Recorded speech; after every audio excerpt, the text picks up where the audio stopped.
We want to illustrate a method to factorize a number, in this case number 30, which is a pretty small number, but it's just so we become more familiar with the method. To factorize a number means writing it as a multiplication of prime numbers.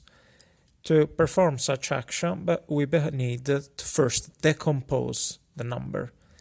To start the decomposition, I suggest drawing a vertical line, like this one. And on the left-hand side, we're going to write the number we want to decompose, in this case 30. Then we start applying our divisibility criteria to understand which number 30 can be divided with. We start with the simplest criteria, which is the divisibility by 2.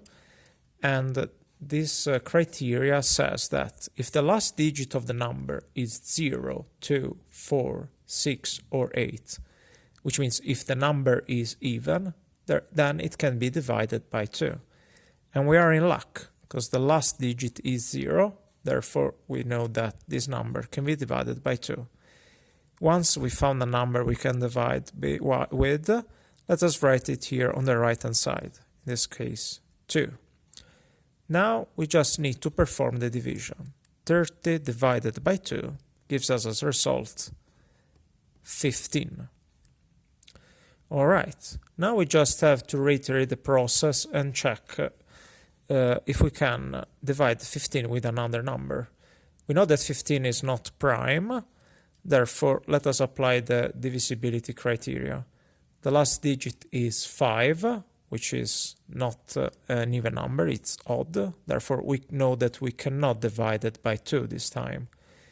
Those that are familiar with the multiplication table have already guessed which number we can divide 15 with. But let's take it a step at a time, just to be familiar with the method. Let us apply the divisibility criteria for 3. The divisibility criteria for 3 tells us if the sum of all digits that compose the number is a multiple of 3, then the number can be divided by 3.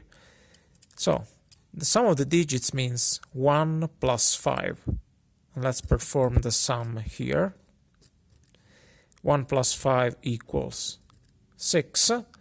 And 6 is a multiple of 3. We know from the multiplication table that 3 times 2 is 6.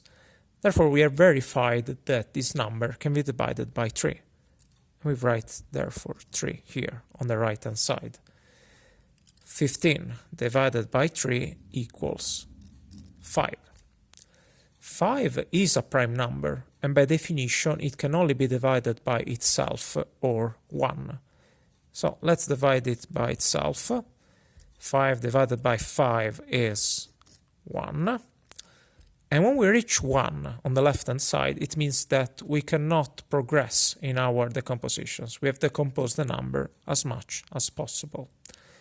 Alright, now we just have to formally write our result, which means that 30 can be expressed as the product of all the numbers here on the right-hand side. So we write 2 times 3 times 5.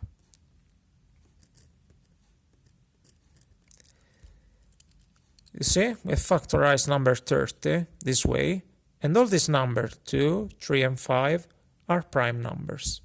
And the exercise is concluded.